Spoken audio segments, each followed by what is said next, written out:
EV Comply, simplifying your charge point installations.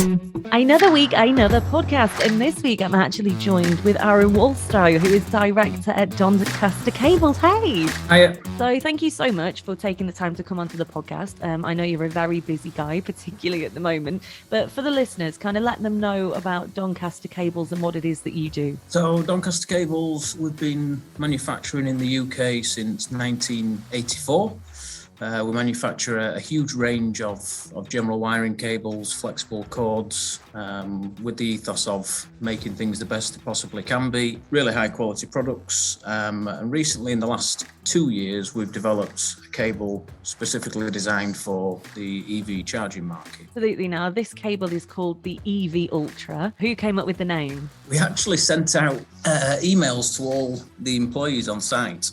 So we had a bit of a competition for the name. Jason Patterson, our production manager, he actually came up with the name and was the winner, if you like. But we had all sorts of weird and wonderful names coming out up to that point. But EV Ultra came across and stuck, and yeah, it's gone really well. It is a brilliant name. I love that you got everyone involved. I would have loved to have seen some of the entries though, because I'm sure that was quite amusing. It was. We had the production supervisor, I think he had the name of something to do with quantum synergy, but he just got the word stuck in his head for about 2 weeks. So you just walk past him and he'd be mumbling quantum synergy to himself in the corner. I love that. I love that. Now, tell me about, we've got the name EV Ultra, which is a great name that you finally kind of struck upon.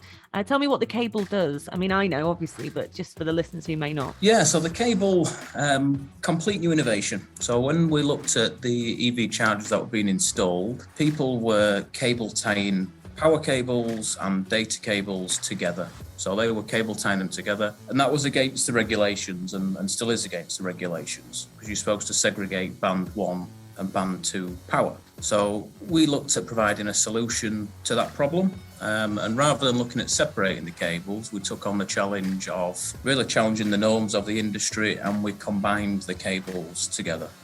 So we did a lot of clever stuff over 18 months, research and development, and we found a way that we could manufacture a cable with power and data combined inside the same cable, which then means the installer can leave a neater finish for their client and also have a quicker install. Now, the need to finish is obviously just great, because it has just been announced, hasn't it, with the government, that all new builds will have to have EV charging points, and obviously the finish on a new build's quite crucial, isn't it? It is, and I think that's where a lot of the attraction came from. So we launched the cable, and a lot of the comments have come from Instagram, social media. So electricians who are really trying to give that extra special finish for their client started taking photographs of it, and that's where a lot of the traction came from, where people were proud of what they've installed, similar to us being proud of what we manufacture, and they started taking pictures and posting what a nice finish it was,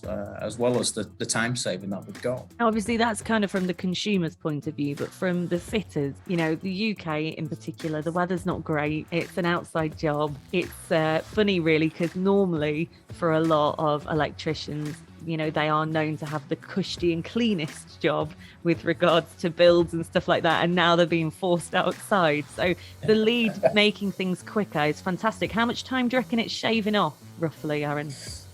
It's very difficult, because the longer the run and the more complicated the run, the bigger the benefits get. So if it's a short run, they're saving on the termination aspect. So there's only one gland into the charger. So they've only got one cable to gland off. They're getting better water ingress protection because of that. If the cable run then gets longer and they're starting to route through walls, or it's a complicated run around a garden or through ducting and trenching, then all those benefits sort of add up. So it's very difficult to put a time scale on. The installers that I've spoke to, a lot of them have just said it's revolutionised their business, because where they were installing 2 chargers a day, they're now installing 3, or people who were allocating 1 a day can now install 2. So yeah, it's really made a massive difference to the market. Absolutely, and to give people time, that is priceless, isn't it? It is. It's probably the most valuable thing we all have at the moment, is time. So yeah, to give that back, it's fantastic. It's what our business has been trying to do for quite some time now is provide electricians with solutions, and we've done that in the past through quality of product, by trying to fine-tune grades to make sure the cables are what they should be and easy to handle. But to get this solution, which is such a time saver, it's a great feeling to have developed something that's completely new and completely innovative. Got patent pending on the products now, which has taken a long time, but that's another nice thing to have going on. So I think with the fact that Doncaster Cables is the largest British-owned general wiring manufacturer in the UK, mouthful, see what I did there? So with that being said, you've been around, you've been, like you said, manufacturing cables since 1984. So I think you're allowed to have an opinion on this. Things are changing massively. There's a lot to do. There's a lot of infrastructure that still needs to be put in for this EV move. Do you think we're on schedule to hit 2030, Aaron? I think it's going to be a huge challenge. There's a lot of people getting involved, and we're in the middle of electrifying the planet, really, and everyone's switching to renewables. And it's come at a time where raw materials are probably the hardest they've ever been to procure. The supply and demand of copper is pushing the prices up and up, and it's the same with all polymers and resins and plasticizers, and everyone's trying to reach this target with now what's a bigger handicap. It was a big enough challenge before, and now with the raw material shortages, it gets even bigger. So I think it's going to be a challenge, but I don't want to be completely pessimist and say no chance. But it's going to be a massive challenge. It's a very diplomatic way of saying things. It's going to be a challenge. To be fair, it's what most people are saying, and it is difficult. But with manufacturers like yourselves, who are not only moving with the times so quickly, but also coming up with solutions and alternatives, hopefully we can get there by at least 2035. Yes, that might be more achievable goal.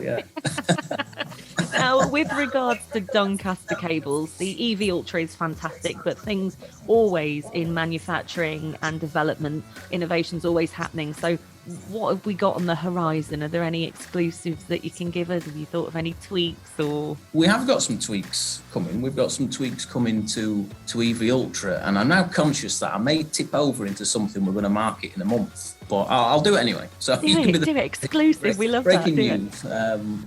So we have engineered a compound in EV Ultra, which we're going to call Carbon Tech.